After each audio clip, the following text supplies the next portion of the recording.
श्रीपादराजम शरणम प्रपद्ये. श्रीपादांचा जय जयकार असो. आता आपण चौथ्या अध्यायातला अर्धा भाग, काही भाग आपण कालच्या याच्या आधी जो रेकॉर्ड केला त्या ह्याच्यात पाहिलं होतं. तर आपण पुढचा भाग वाचायला सुरुवात करूया. परब्रह्मतत्व. आता श्रीपाद श्रीवल्लभ काय म्हणतायत बघा. माझे शक्ती स्वरूप अनघा लक्ष्मी आहे, जी त्रिशक्ती स्वरूपिणी आहे.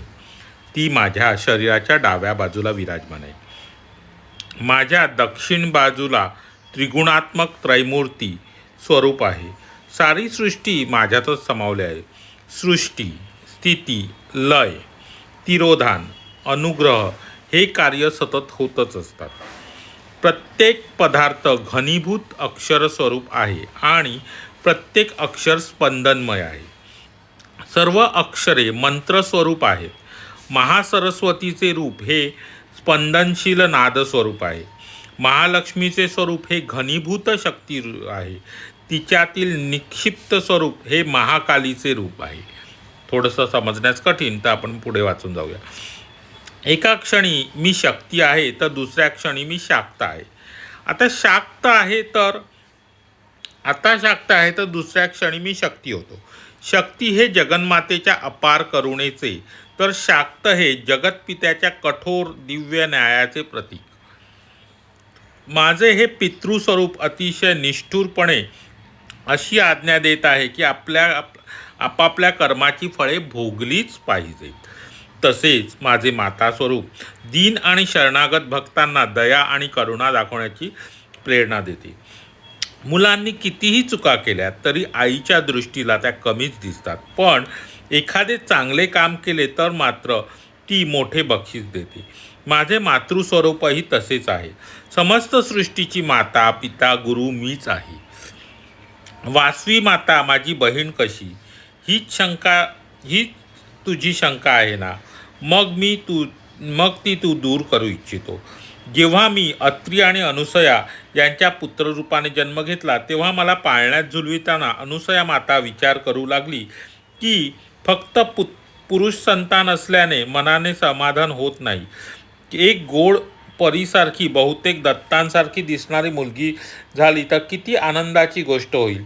अनुसया माता महापवित्र पतिव्रता स्त्री होती आणि तिची इच्छा तीव्र होती. त्यामुळे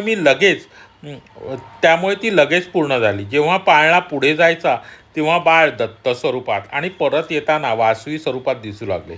माता विचारात पडली की हे स्वप्न आहे की वैष्णवी माया.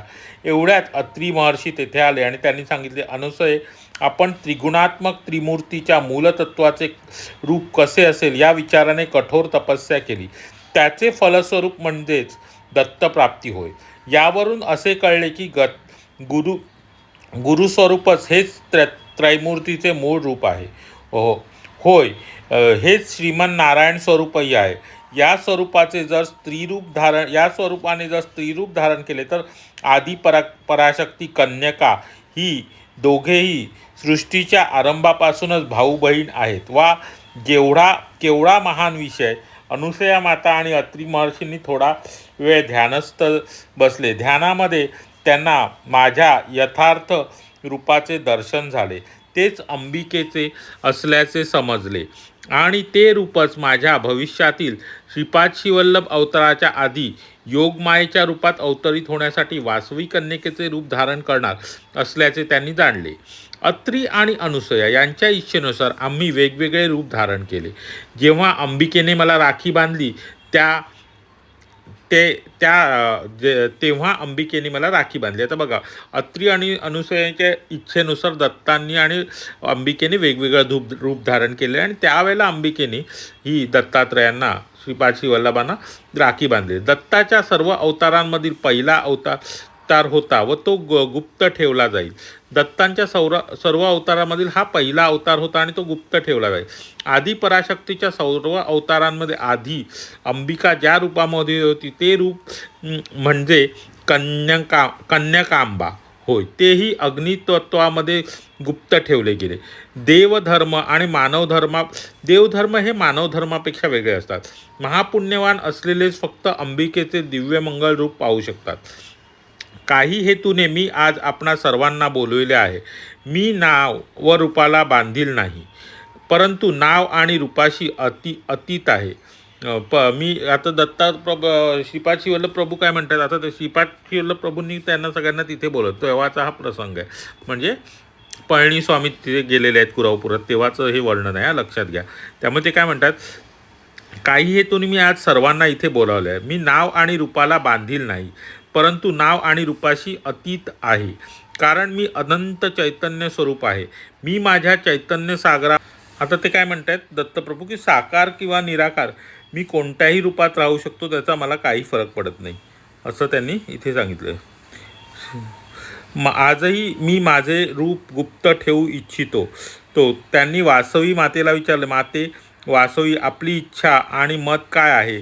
दिव्य मंगल रूपिणी वासवी मातेने प्रार्थनापूर्वक नजरेने पाहत उत्तर दिले, प्रिय भाऊराया, जर आपणास चंचल लहरीच्या रूपात किंवा निराकार रूपात काही फरक पडत नसेल तर आपण कल्याणकारी अशा श्रीपाद शिवल्लभ रूपात अधिक काळ राहा.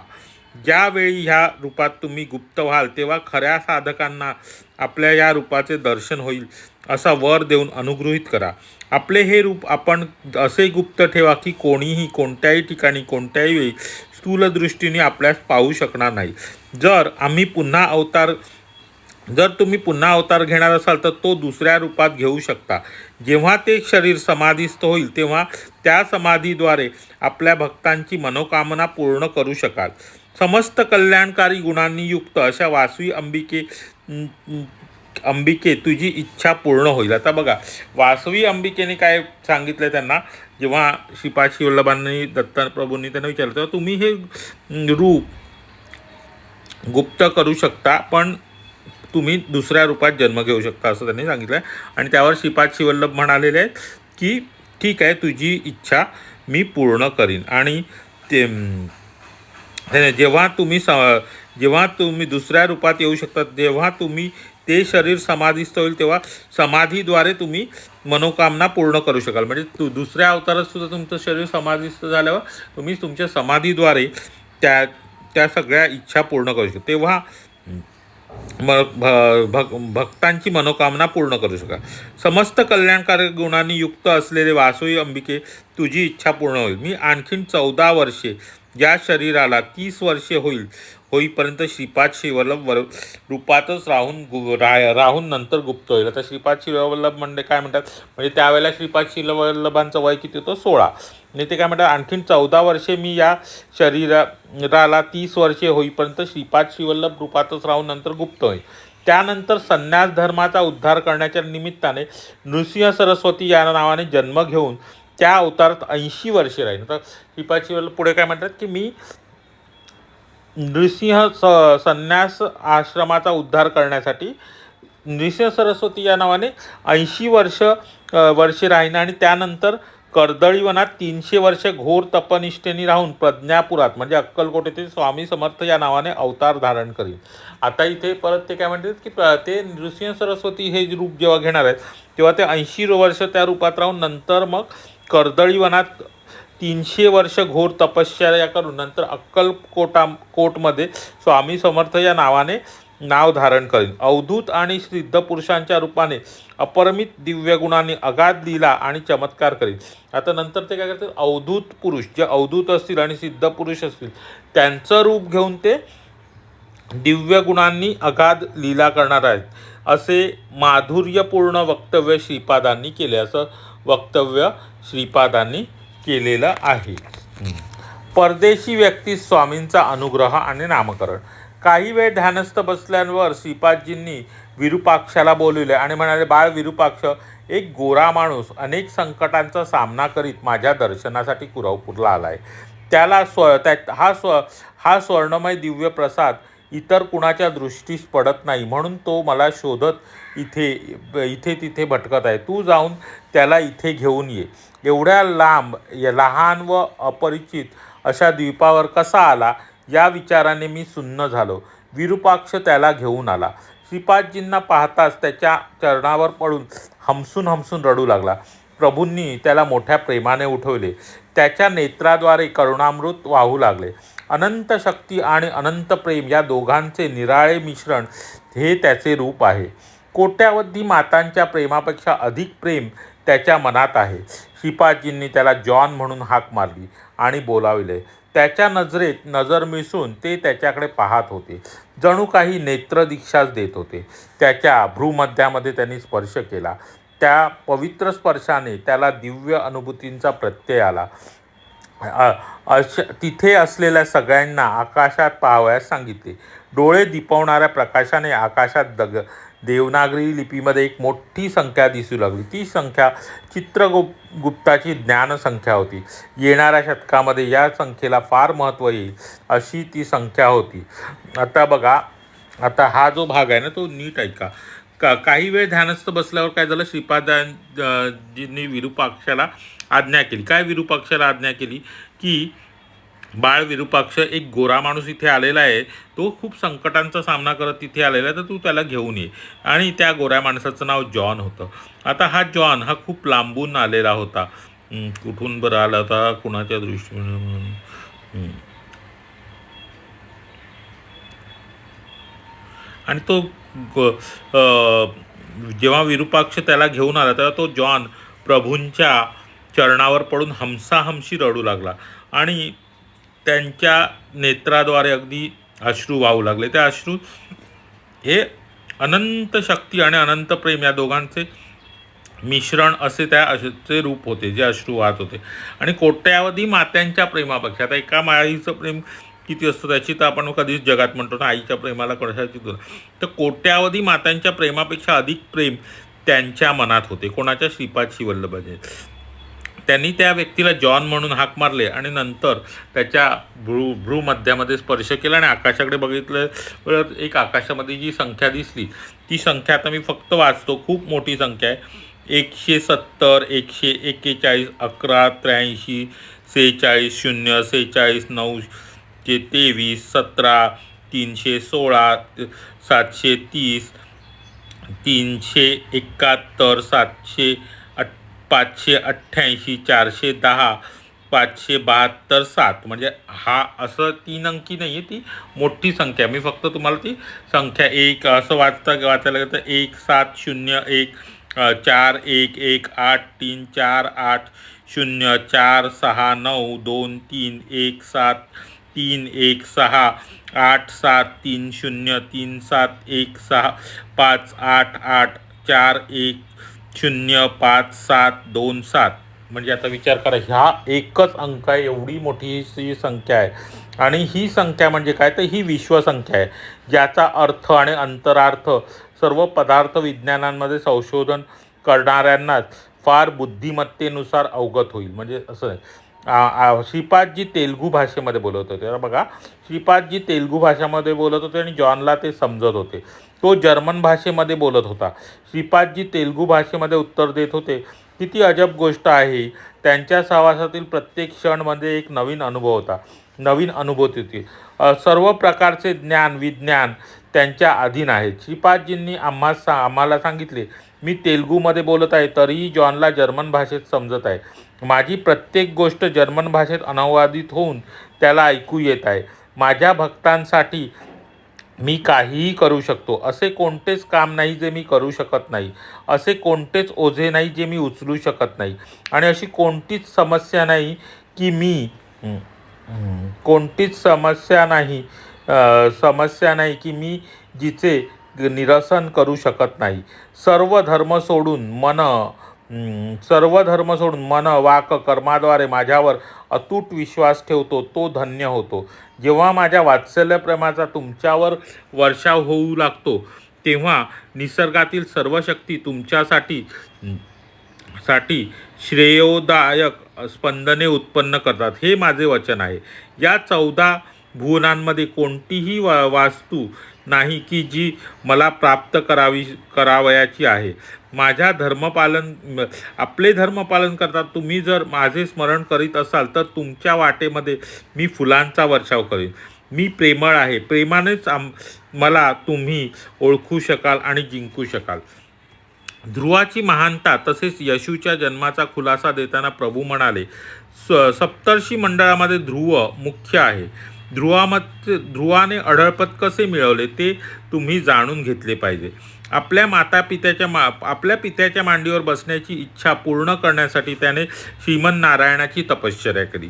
श्रीमन नारायणाच्या दर्शनाने त्याच्या मनात ही इच्छा राहिली नाही. श्रीमन नारायणांनी त्याला अढळ असे ध्रुवपद दिले. एवढेच नाही तर त्याला आपल्या मांडीवर बसवले. त्या निरागस बाळाला, जो आपल्या पित्याच्या प्रेमासाठी व्याकुळ होता, त्याला पित्याच्या प्रेमाने स्नेह दिला. आता बघा, ध्रुवाची कथा इथे सांगितलं की ध्रुव बाळाला, म्हणजे ध्रुवाची गोष्ट ही लहानपणी बऱ्याच जणांनी ऐकली असेल. तर त्या ध्रुवाला आपल्या पित्याच्या मांडीवर बसायचे होते, पण त्याची सावत्र आई त्याला काही बसू द्यायची नाही. मग त्यांनी नारायणाची अढळ अशी तपस्या केली आणि नारायणांच्या दर्शनाने श्रीमन नारायणांची तपस्या केली आणि श्री नारायणाने म्हणजे भगवान विष्णूंनी त्याला दर्शन दिले.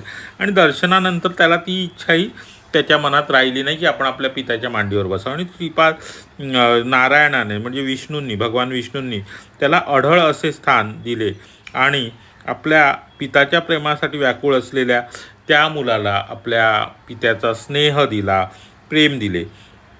आता पुढचा जो भाग जो आहे ना, तो अतिशय वेगळा आणि कल्पनातीत आहे. कलियुगामध्ये ध्रुवानेच यशुप्रभूंच्या नावाने जन्म घेतला. त्यांनी देवालाच आपला पिता मानले. ज्या भावाने तुम्ही मला पूजता त्याच भावाने मी तुमच्याजवळ येतो. श्री वासवांबिकेने मर्या नावाच्या पवित्र आत्म्याला आपली शक्ती दिली. तर बघा, मर्या नावाची जी येशू ख्रिस्तांची आई होती, ती कोणती? ती मर्या नावाची जी पवित्र आत्मा होती, त्याला वासवांबिकेने आपली शक्ती दिली. मर्या जेव्हा कन्या होती त्यावेळी ध्रुवाने यशूच्या रूपात जन्म घेतला. यशू प्रभूंचा जन्म माता पित्यांच्या संयोगातून झालेला नाही. यशू वारंवार आपल्या ज्या पित्याबद्दल सांगत असतात ते वासवांबिकेचे बंधू श्रीपाद श्रीवल्लभ आहेत, जे आपल्या समोर उपस्थित आहेत. हे सिद्ध वैश्य मुनींनो, आपण माझी बहीण वासव अंबिकेच्या समोर वेदगान करा. आपल्या पवित्र वेदपठणाने येणाऱ्या शतकात येणाऱ्या अडचणींपासून मानवाला वाचवू शकता. वासव अंबिकेप्रमाणेच नगरेश्वरांना पण वेदघोष अत्यंत प्रिय आहेत. हा गोरा माणूस पुढील जन्मी हिमालयातील वेदपंडित व सद्ब्राह्मण परिवारात जन्म घेईल. नंतर योगी बनून शंबला गावी पोहोचेल. आपण सर्व पवित्र वेदघोष करून वायुमंडळातील दुष्ट शक्तींना पळवून लावा. आता बघा काय आहे, आता आपण बघितलेलं की तिकडे नगरेश्वर, वासवांबिका हे सगळे तिकडे एकत्र जमले होते. म्हणजे जी सभा जिथे आपण सुरुवात केली होती, ते त्यांना दिव्य अशी ती सभा दिसू लागली, जिथे त्या प्रासादामध्ये म्हणजे वासवांबिका, नगरेश्वर हे सगळं त्यांना दिसू लागलं आणि ती सभा तिथे तयार झाली. आणि तिथून हे सगळं पुढे झालेलं आणि तिथे श्रीपाद वल्लभ येशू ख्रिस्तांच्या म्हणजे आपला जो ध्रुवाविषयी सांगितलं, म्हणजे ध्रुवाला कसं पित्याचं प्रेम मिळालं नाही, पण त्यांना श्रीमन नारायणांना प्रसन्न करून घेतलं आणि श्रीमन नारायणांनी त्याला म्हणजे विष्णूंनी त्याला आपल्या मांडीवर बसवलं. त्याला अढळ स्थान असं त्या आकाशामध्ये अढळ स्थान दिलं ध्रुव तळाला. आणि ह्याच ध्रुवाने पुढे यशू म्हणून जन्म घेतला. मर्या या पवित्र आत्म्याला वासवांबिकेने आपली शक्ती दिली आणि कन्या रूपात असताना तिच्या पोटी यशूनी जन्म घेतला. आणि यशू हे बाळ असं जे माता पित्यांच्या संयोगातनं जन्माला आलेलं असं बाळ नाही. आणि त्यामुळे ते वारंवार ज्या पित्याचा, आता माझ्या परमपित्याच्या आज्ञेने जर कोणी आता त्या धर्माचं काही वाचलं किंवा काही पाहिलं तर ते म्हणत, तर ज्या परमपित्याविषयी जे सतत येशू ख्रिस्त म्हणत असतात तो परमपिता म्हणजे कोण, तर श्रीपाद श्रीवल्लभच आहेत असा स्पष्ट उल्लेख इथे केलेला आहे. आणि त्यांनी नंतर त्या ऋषीमुनींना तिकडे ज्या कोणी होते त्यांना वेदघोष करण्यासाठी सांगितलं आहे. आणि जो गोरा माणूस आहे तो नंतर हिमालयामध्ये सद्ब्राह्मण अशा परिवारात जन्म घेईल. नंतर योगी बनून शंबला या गावी पोहोचेल असं त्यांनी सांगितलं. आणि वेदघोष करून वायुमंडळातील दुष्ट शक्तींना पळवून लावा. आता वायुमंडळात जर काही दुष्ट शक्ती असतील तर त्यांना पळवून लावण्याचं काम हे त्यांनी तिथल्या सिद्ध वैश्य मुनींनी वेदपाठ समाप्त झाला. त्यानंतर वासवांबिका, नगरेश्वर, कुसुमश्रेष्ठी दंपती सिद्ध वैश्य मुनी अग्निकुंडात प्रवेश करून अंतर्धान पावले. आता ज्या वेळेला त्या सिद्ध मुनींचा म्हणजे ज्या अग्निकुंडातनं ते अग्निकुंड पेटवल्यानंतर ते बाहेर आलं त्या अग्निकुंडामध्येच त्यांनी वासव अंबिका नगरेश्वर कुसुमश्रेष्ठी दंपती म्हणजे दोघं जण या आणि सिद्ध वैश्यमुनी या सगळ्यांनी त्या अग्निकुंडामध्ये प्रवेश करून ते अंतर्धान पावले. श्रीपाद श्रीवल्लभ प्रभूंनी काय केलं तर याला आशीर्वाद दिला. कोणाला? जॉनला आशीर्वाद दिला. जॉन म्हणाला श्रीपादांजींचे जीवनचरित्र ग्रंथस्थ केले तर किती बरे होईल. स्वामी म्हणाले येणाऱ्या शतकांमध्ये श्रीपाद श्रीवल्लभजींच्या चरित्रामृताचा जर्मन भाषेमध्ये अनुवाद केला जाईल. नंतर जॉनला निरोप देऊन मला स्थूल शरीरात प्रवेश करण्याची आज्ञा करून स्वामी स्वतः प्रयाग संगम तीर्थामध्ये अंतर्धान पावले. आता बघा ही जी अद्भुत घटना गेली तेव्हा त्यांनी जॉनला निरोप दिला आणि ह्यांना कोणाला पळणीस्वामींना त्यांच्या स्थूल शरीरामध्ये प्रवेश करण्यास सांगितले आणि ते पुन्हा अंतर्धान झाले. आज 25/5/1336 शुक्रवार परमदिवस आहे बेटा. शंकरा ध्यानामध्ये तुझी अनुभूती कशी होती? आता कसं होतं त्यावेळेला सगळे ध्यानाला बसले होते. तर आधीच माधव नंबूद्रीने आपला अनुभव सांगितला. तर पळणीस्वामींनी त्यांचा अनुभव सांगितला आणि त्यांच्या ध्यानामध्ये त्यांना जे जे काही दिसले ते त्यांनी इथे सांगितले. आणि आता ते शंकराला विचारलं की शंकरा तुझा अनुभव कसा होता? मी जो अनुभव सांगितला तर स्वामी आणि मग शंकर भटाने आपला अनुभव सांगितला. स्वामी मी माझ्या ध्यानामध्ये एका यवनवेशधारी संन्यासाला पाहिले. ते सतत अल्लाह मालिक बोलत होते. ते एका कडुलिंबाच्या झाडाखाली बसले होते. त्यांचे वय साधारणतः 16 वर्षाचे होते. त्यांच्या दर्शनासाठी आलेल्या भक्ताला ते सांगत होते की ते नानकपंथी मुसलमान आहेत. तसेच दुसऱ्या भक्ताला सांगत होते की ते भारदाज गोत्रिक सद्ब्राह्मण आहेत. तर कुणाला सांगत होते की हे माझे गुरुस्थान आहे. इथे गुरुवारी शुक्रवारी पूजा करणारे भाग्यवान आहेत. युवक संन्यासाच्या दर्शनामध्येच माझे ध्यान संपले. आता त्यांना कोण दिसलं तर एक ध्यानामध्ये असतं ना एक यवन वेशद्वारी. यवन म्हणजे कफनी टाईप असं काहीतरी घातलेलं असं तो त्याला यवन वेश म्हणतात. एक संन्यासी दिसले आणि ते जे संन्यासी होते ते सगळ्यांना काय म्हणत होते? अल्लाह मालिक म्हणत होते. त्यांचे वय साधारणतः 16 वर्षाचं होतं असं शंकर भट सांगतायत. आता बघून घ्या किती सुंदर उल्लेख किती आलेला आहे. आणि ते काही जणांना सांगत होते नानकपंथी मुसलमान आहेत. काही जणांना सांगत होते भारद्वाज गोत्रीय सद्ब्राह्मण आहेत. आणि ती काय सांगत होते? कुणाला सांगत होते इथे माझ्या गुरुचं स्नान आहे आणि इथे जर तुम्ही गुरुवार शुक्रवार जर पूजा केली तर भाग्यवान असेल. पूजा करणारे भाग्यवान असेल. ते ज्या कडुलिंबाच्या झाडाखाली यवन संन्यासी बसले होते तिथे काही लोक येऊन खणत होते. आत छोटीशी गुहा होती. चारी बाजूला दिवे प्रज्वलित होते.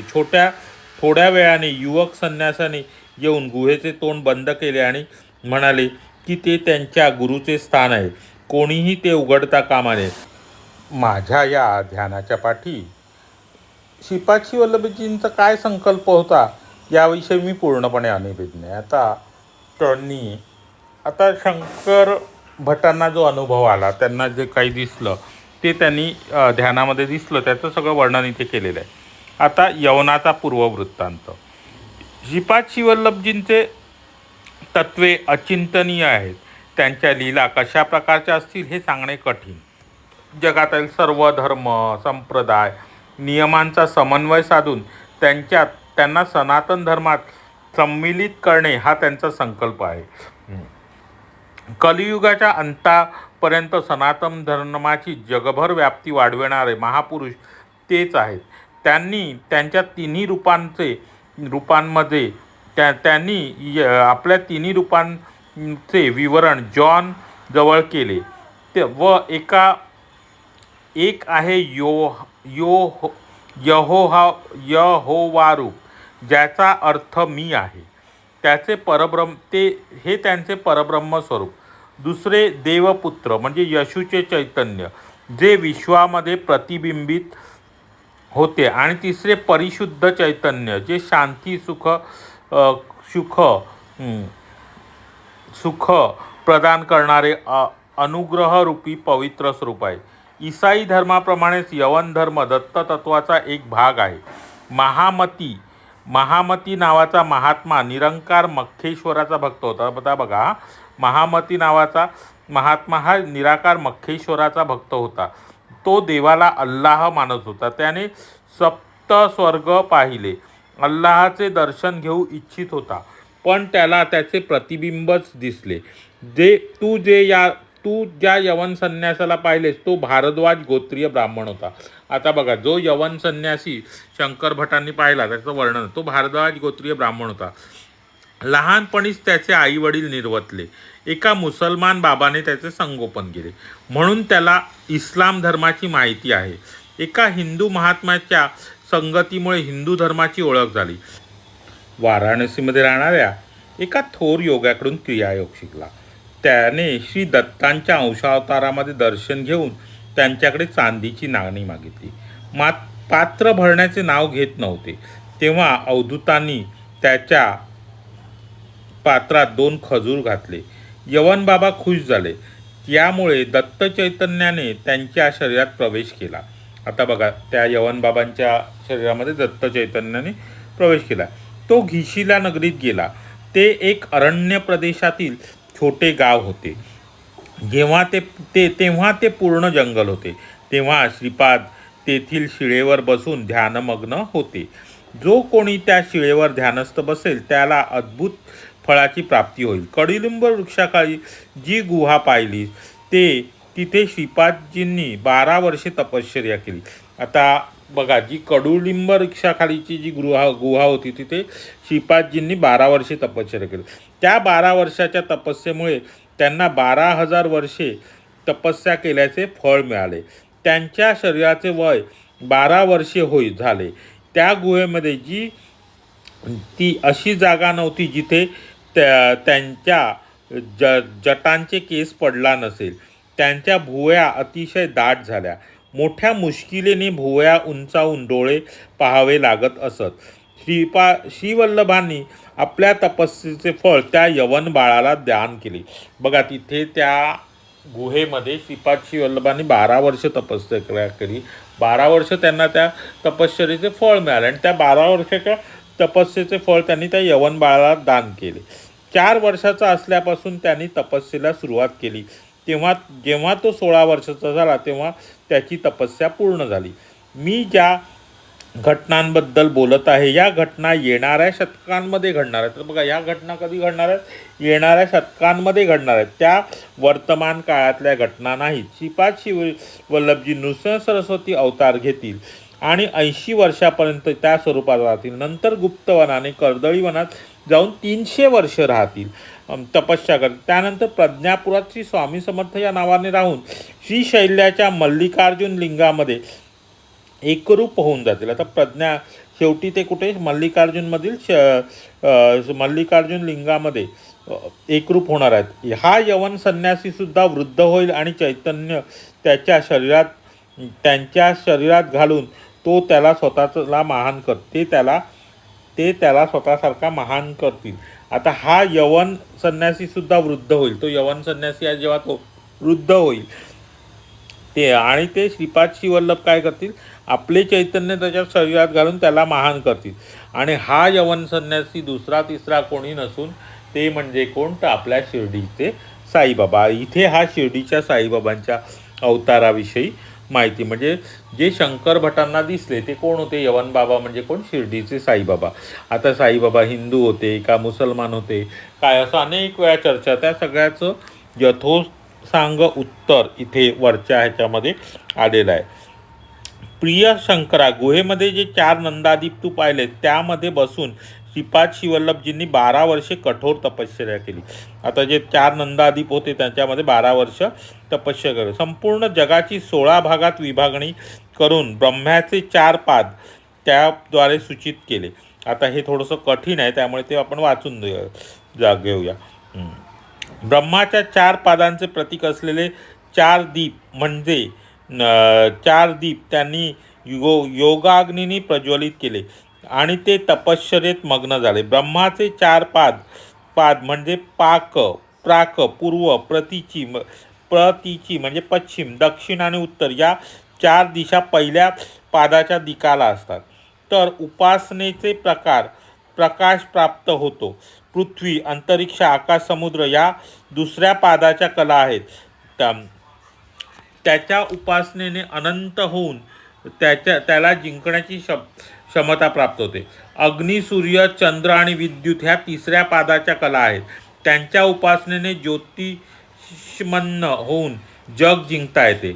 प्राण, चक्षु, श्रोत्र म्हणजे कान आणि मन हे चौथ्या पादाच्या कला आहेत. त्याच्या उपासनेने ऐश्वर्यवान होता येते. एवढेच नव्हे तर असेही म्हटले जाते की प्रत्येक दिशेवर विजय मिळवला तर विशेष फल प्राप्त होते. जसे उत्तर दिशेवर विजय मिळाला तर ज्ञान प्राप्त होते, दक्षिण दिशेवर विजय मिळाला तर भूत, प्रेत, पिशाच आदी पिढ्यांपासून मुक्ती होते. प्राक म्हणजे पूर्व दिशेवर विजय मिळवणे ऐश्वर्य प्राप्त होते. प्रचितीवर म्हणजे पश्चिम दिशेवर विजय मिळवणे राजा वश होणे इत्यादी या दिशाच श्रीपाद वल्लभांची वस्त्र आहेत. अशा दिशांचा अंतापर्यंत ते व्यापून आहेत, म्हणूनच त्यांना दिगंबर म्हणतात. श्री दत्त दिगंबर म्हणजे श्रीपाद वल्लभ प्रभूच होय. त्यांचा स्थूल, सूक्ष्म आणि कारण देहापासून हजारो किरणे आणि कला प्रसारित होतात. काही किरणे त्यांच्या अंशावताराच्या रूपाने येतात. अशा त्यांच्या ठरवून दिलेल्या कर्तव्याची पूर्तता झाल्यावर ते अंश श्रीपादांच्या चैतन्यात विलीन होऊन जातात. ते एकाच वेळी सृष्टी, स्थिती, लय, तिरोधान आणि अनुग्रह करतात. सर्व जगाच्या निर्मितीच्या वेळी दृश्यमान होणाऱ्या स्पंदनांना सृष्टीतत्व असे म्हणतात. त्याचे जतन आणि संरक्षण यांना स्थितीतत्व म्हणतात. त्याचा समूळ नाशाला लयतत्व म्हणतात. या स्पंदनाने पितृस्थानी असलेल्या मूलतत्वामध्ये विलीन होते ते म्हणजे तिरोधान. तर प्राणांच्या प्रती जी करुणा आणि दया ही स्पंदने म्हणजे अनुग्रह तत्व होय. आता बघा काही तत्वांविषयी सृष्टी, स्थिती, लय आणि तिरोधान आणि अनुग्रह ते एकाच वेळी काय करतात. सृष्टी, आता काय म्हटलेलं आहे ते वाक्य आपण पुन्हा वाचूया. श्रीपाद वल्लभांच्या चैतन्यात विलीन होतात. ते एकाच वेळी सृष्टी, स्थिती, लय, तिरोधान आणि अनुग्रह करतात. जगाच्या निर्मितीच्या वेळी दृश्यमान होणाऱ्या स्पंदनांना सृष्टी तत्व म्हणजे जेव्हा निर्मिती होत असते तेव्हा जी तत्व निर्माण होतं त्यांना सृष्टी तत्व असे म्हणतात. त्याचे जतन आणि संरक्षण जे करतं म्हणजे पालन करता किंवा पालन जे आपण म्हणतो त्याला स्थिती तत्व असे म्हणतात. त्याच्या समूळ नाशाला लयतत्व आणि जेव्हा ते जगाचं तत्व जेव्हा ते तत्व नाश पावतो त्याला लयतत्व असे म्हणतात. त्याच्या स्पंदनांचे पितृस्थानी असलेल्या मूलतत्वामध्ये जे विलीन होते म्हणजे पितृस्थानी असलेल्या मूलतत्वामध्ये जेव्हा विलीन होतं त्याला तिरोधान असे म्हणतात. आणि प्राण्यांच्या प्रती जी करुणा आणि दया यांची जी स्पंदनं निर्माण होतात ती म्हणजे अनुग्रह तत्व होय. आता हे तत्वांविषयी सांगितले जे आपल्यासारख्या सामान्य माणसांना थोडंफार कळण्यास कठीण आहे. पण सृष्टी, स्थिती, लय, तिरोधान आणि अनुग्रह ही 5 गोष्टी सांगितलेल्या आहेत. आता पुढे काय म्हटलेलं आहे.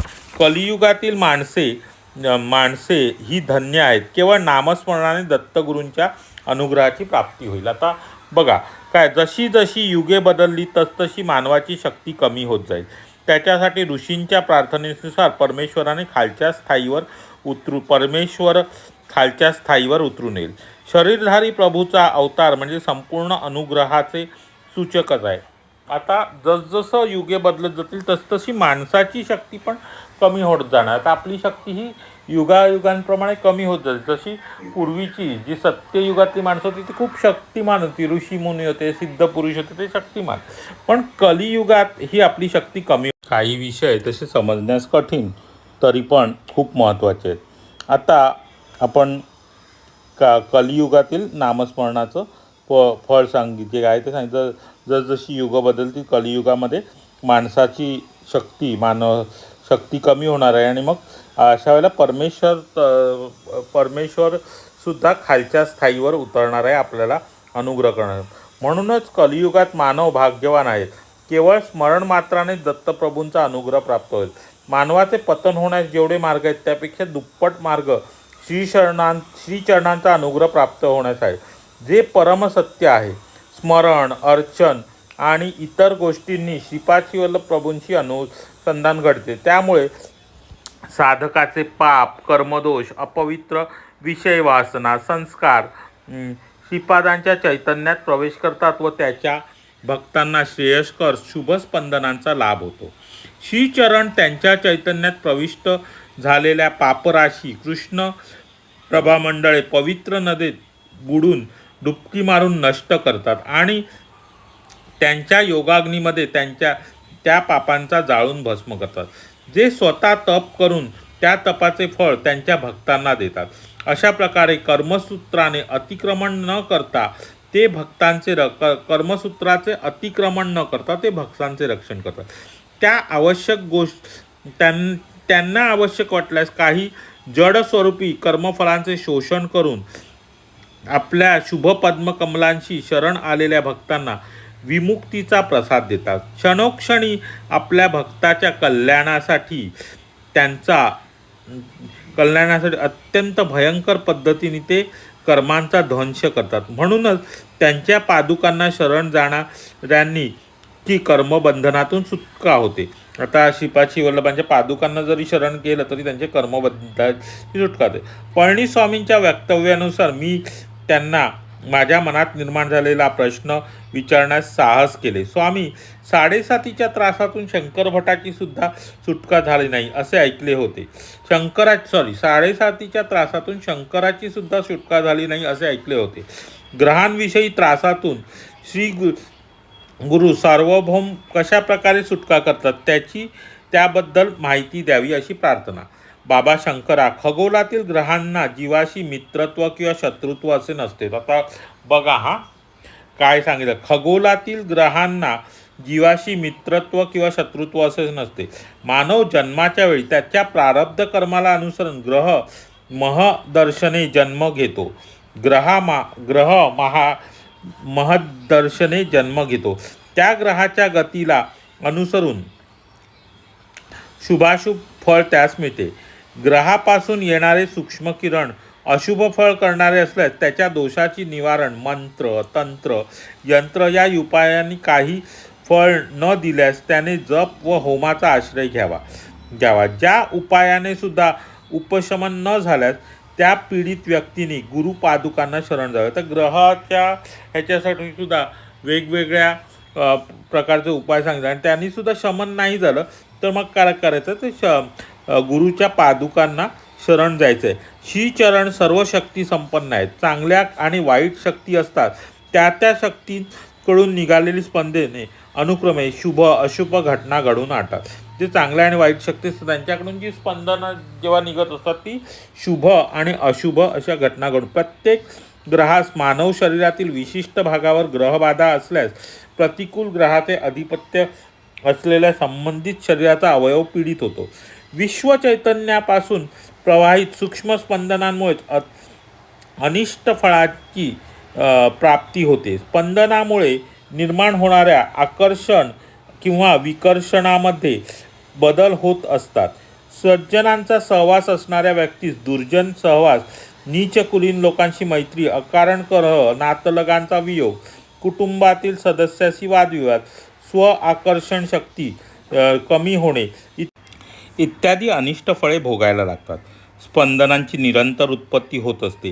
ते थोड्या कालावधीमध्ये स्थिती अवस्थेत त्या माणसावर प्रभाव पाडण्याचे कार्य करतात. थोड्या कालांतराने ही स्पंदने त्या माणसांना सोडून विधिरित्या प्रभावित होणाऱ्या माणसाच्या शरीरात प्रवेश करतात. कालचक्राला अनुसरून पुन्हा ते फळ देण्यास सुरुवात करतात. देवशक्तींनी जप, तप इत्यादी धार्मिक व्रतांमध्ये अनुसरण केल्यास ग्रहांची तीव्रता काही प्रमाणात कमी होते. ऋषी विश्वकल्याणाची इच्छा करून विविध प्रकारचे यज्ञ करीत असतात. त्यांच्या तपातून मिळालेली आत्मशक्ती मानवजातीच्या कल्याणासाठी समर्पित करतात. परिणामतः विश्वात उद्भवलेली अनिष्टकारक अशी स्पंदने माणसांना त्रास न देता ती जेथून उद्भवली आहेत तेथेच परत जातात. म्हणजे त्याच्या उगमाच्या बिंदुस्थाना जातात. याला तिरोधान म्हणतात. आता तिरोधान म्हणजे काय, तर काही अनिष्ट अशी स्पंदनं जेव्हा निर्माण होत असतात तर ती स्पंदनं असतात ती जिथून आली आहेत तिथेच परत जातात. आणि ऋषीमुनी काय करतात, ते जे यज्ञ वगैरे हे करतात, ते ते यज्ञ वगैरे कर्म करत असताना ते काय होतं, यज्ञाचा परिणाम, त्या सगळ्या यज्ञाचा परिणाम म्हणून काय होतं तर त्याची जी पुण्यफळ असतं, ज्या तपातून मिळालेली आत्मिक शक्ती असते, ती मानवजातीच्या कल्याणासाठी हे ऋषीमुनी खर्च करत असतात. आणि त्याच्यामुळे जी अनिष्ट स्पंदनं जी असतात ती जिथून आली आहेत तिथून त्या ह्याच्यात परत जातं. म्हणजे आपण ज्याला निगेटिव्ह एनर्जी म्हणतो ना, ती निगेटिव्ह एनर्जी जर आली असेल तर ती त्या ठिकाणी परत जाते, जिथून आली तिथूनच परत जाते. बाबा क्रियायोग सिद्धांताप्रमाणे सृष्टी, स्थिती, लय, तिरोधान, अनुग्रह या संकल्पना मी स्पष्ट केल्या. तू ध्यानात असताना पाहिलेला यवन भासणाऱ्या साधूमध्ये भविष्यात श्रीपाद श्रीवल्लभांची शक्ती मोठ्या प्रमाणात प्रवाहित होईल. निंबवृक्षाच्या जवळ असलेल्या भूगर्भातील 4 नंदादीपांना तू पाहू शकलास, ही असाधारण गोष्ट आहे. म्हणजे जे 4 नंदादीप जे भूमीच्या खाली निंबवृक्ष म्हणजे जे साईबाबांच्या तिथे निंबवृक्ष आहे त्याच्या खाली जे ते जे ठेवलेलं आहे तो दीप, त्यांना ते पाहू शकले. याचं ही खूप मोठी अशी अद्भुत घटना आहे असं ते म्हणून सांगतायत. जवळ भूगर्भातील नंदादीप ही असाधारण गोष्ट आहे. श्रीपाद श्रीवल्लभांनी महान उद्देशाच्या दृष्टीनेच तुला असा अनुभव दिला. त्याची आंतरिक कल्पना केवळ त्यांनाच माहीत आहे. आता त्याची आंतरिक कल्पना काय आहे, तुला हा का दिलं, त्याची त्यांनाच माहीत आहे. त्यांच्या दिव्य लीला या भव्य असतात, गुढार्थ प्रयोजक असतात. शिवाय त्यांच्या व्यतिरिक्त दुसऱ्यांनी त्या दैवी रहस्यांचा मतितार्थ जाणायचा नसतो. त्यांच्या अनुमती इतकेच मी तुला त्याचे विवरण करू शकलो. म्हणजे श्रीपाद श्रीवल्लभांनी जेवढी माहिती दिली तेवढंच विवरण पळणीस्वामींनी त्याला सांगितलं. म्हणजे जे काही श्रीपाद श्रीवल्लभांची लीला आहे ती त्यांना माहिती आहे आणि त्यांच्याशिवाय त्या लीला कोणालाच कळत नाही. समस्त सृष्टीचे चलन श्रीपाद श्रीवल्लभांच्या नेत्रचिन्हांशी निगडित आहे. त्यांचे तेच प्रमाण आहे. विश्वनियंत्याचा महिमा, योगशक्ती अगणित असून मोजमाप, परिमिती आणि परिमाण या संज्ञाद्वारे त्याचे आकलन होऊ शकत नाही. आता बघा, खूप गूढ अर्थ आहे, नुसतं वाचून घेऊया. कारण का विश्वनिर्माता, कारण का एवढा मोठा विश्वाचा पसारा जर चालवायचा तर त्यासाठी वेगवेगळ्या घटना सगळ्या ज्या घडत असतात त्या सगळ्या घटनांचं नियंत्रण करणं हा विश्वनियंत्रण. आपल्याला साधं आपलं कुटुंब जेव्हा आपण चालवत असतो, आपल्या कुटुंब प्रमुख असायला 4-5 माणसं असतील तर त्यांचं सगळ्यांचं आयुष्यभर सगळं चालवणं, सगळं हे करणं फक्त आपल्याला किती कठीण कधी कधी काही वेळेला होऊन जातं. हा विश्वाचा पसारा, हा जो विश्वनियंता चालवतो आहे त्याचं कार्य हे मोजमाप करण्यासाठी सारखं नाहीच आहे. आणि आपल्यासारख्या सामान्य माणसाला त्याचं आकलनसुद्धा होणार नाही आहे. श्री पळणीस्वामींच्या वर्णनाने माझे मन अतीव आनंदाने भरून गेले. मी उडपी क्षेत्राहून निघून कुरवपुरास पोचेपर्यंत चा कालावधी विविध आणि विचित्र अशा घटनांनी भरलेला होता. विविध आणि विचित्र अशा घटना घडत होत्या. त्या सर्व ग्रंथस्थ करण्यापूर्वी गुरु सार्वभौम्य तत्वाची अनुमती घ्यावी या विचाराने मी श्रीपाद श्रीवल्लभांच्या दर्शनोत्तर त्यांना विनंती करण्याचे ठरले. पुढे ते म्हणतात, श्री पळणीस्वामींनी माझ्या मनातल्या भावनांच्या सहजतेने समजून घेतल्या आणि म्हणाले, तुझ्या मनातील कल्पना मला समजल्या आहेत. भविष्यातील भक्तांच्या हितासाठी श्रीपाद श्रीवल्लभांच्या चरित्राचे लिखाण करण्याची तुझी इच्छा आहे. श्रीपाद श्रीवल्लभ जरूर तुझ्या प्रयत्नांना आशीर्वाद देतील. आता याची कथा आहे. आता काही जणांना वाटलं असेल की मी कथा रेकॉर्ड केल्यानंतर मध्ये काही 1-2 दिवस थांबतोय, भाग रेकॉर्ड का नाही करत आहे. तर ती कथा सगळ्यांना ऐकून, काही जणांना ती सणवार येतात काय तर त्याच्यामध्ये ती ऐकून होत नसेल, पूर्ण होत नसेल. तो एवढा गहन विषय आहे ना हा, जो आपल्या बुद्धिमत्तेप्रमाणे प्रत्येकाला समान. पण जे खरंच कथा ऐकतायत, ज्यांना जे नित्यनियमाने कथा ऐकतायत त्यांना ती मध्ये सणावाराच्या ह्याच्यामध्ये, कारण का आपल्या बऱ्याचशा महिला वर्ग, आपल्या ताई आहेत त्या आता राखी पौर्णिमेला किंवा कुठे आपल्या माहेरी गेल्या असतील आणि त्या व्यस्त असतील, त्यामुळे त्यावेळेला त्यांना ती कथा ऐकता आलीच असेल असं नाही. आणि ज्या मनापासून ऐकतात आणि ज्या कथेची उत्तरं देण्याचा प्रयत्न करतात त्यांच्यासाठी हा मी मध्ये 1-2 दिवसाचा गॅप घेतला होता की आधी सांगितलेली कथा आणि ज्यांची उत्तरं रोज येत आहेत त्यांच्या उत्तराच्या अपेक्षेने मी कधीकधी थांबतसुद्धा आहे. तर तुम्ही ती कथा ऐकण्याचा प्रयत्न करा, त्यातनं तुम्हाला बोध मिळेल. आजची कथा ही आता पूर्ण 4थ्या अध्यायातलं शेवटचं 1 पान 1.5 पान मी 2 पानं शिल्लक ठेवली, कारण का इथपर्यंत ऐकल्यानंतर हे सगळं गहन असं सगळं कळल्यानंतर कदाचित तुम्हाला ती कथा दुसऱ्यांदासुद्धा ऐकावीशी वाटेल. माझ्या पद्धतीने जी गोष्ट आहे किंवा जे लिहिलं आहे ते जितक्या सोप्या पद्धतीत तुम्हाला सांगता येईल तेवढा मी सांगण्याचा प्रयत्न करूया. त्यातला कथाभाग वाचताना आपल्याला काही पटकन कळतं, पण जर काही गहन अशा ज्ञानाच्या गोष्टी आहेत त्या प्रत्येकाला कळतीलच असं नाही, पण जितकं सोपं करून सांगता येईल. त्याच्यामुळे मी वेळेमध्ये गॅप मिळाला तर तुम्ही सलग 2-3 दिवसाचे भाग एकत्र एकामागोमाग ऐका, ज्याच्यामुळे तुम्हाला त्यातली जी एक सुसूत्रता असते किंवा एक लिंक म्हणतो ती लिंकसुद्धा लागू शकेल. काही पानावर कथा सुरू होते, ती घटना जिथून सुरू होते ती घटना आणि भविष्यात घडणाऱ्या घटनांचा एकत्र संमेळ आल्यानंतर आपण पुन्हा जी घटना घडते तिथे यायला आपल्याला वेळ लागू शकतो. म्हणजे कथा पळणीस्वामींच्या आश्रमातून सुरू झाली होती. पळणीस्वामी जिथून कुरवपुरास गेले आणि तिथे तो दरबार भरला वासव अंबिका, तिथपर्यंत ती कथा झाली. पुन्हा ती पळणीस्वामींच्या आश्रमात आली तर तिथे आणि त्या दरबारात श्रीपाद शिवलभ स्वतः परत सांगत आहेत की भविष्यात काय घडणार. या सगळ्या गोष्टींची सांगड एकत्र घालणं म्हणजे आपण कुठे आहोत, काय आहोत, कसं आहोत हे काही वेळेला पटकन, म्हणून मी हळूहळू असं सगळं करत चाललो आहे. तर आजची कथा तुम्ही ऐकली, त्या कथेमध्ये काय होतं, ध्रुव बाळाची कथा आली आणि त्यात ध्रुव बाळाने पुढे कोणता जन्म घेतला हेही सांगण्यात आलं. काही कुठेही मोठेपणा मिरवायला जाऊ नका की तुमच्या धर्माचं हे करायला जाऊ नका. इथे ज्या गोष्टी आपल्याला समजतात समजून घ्या, त्याचा वापर योग्य रीतीने करा.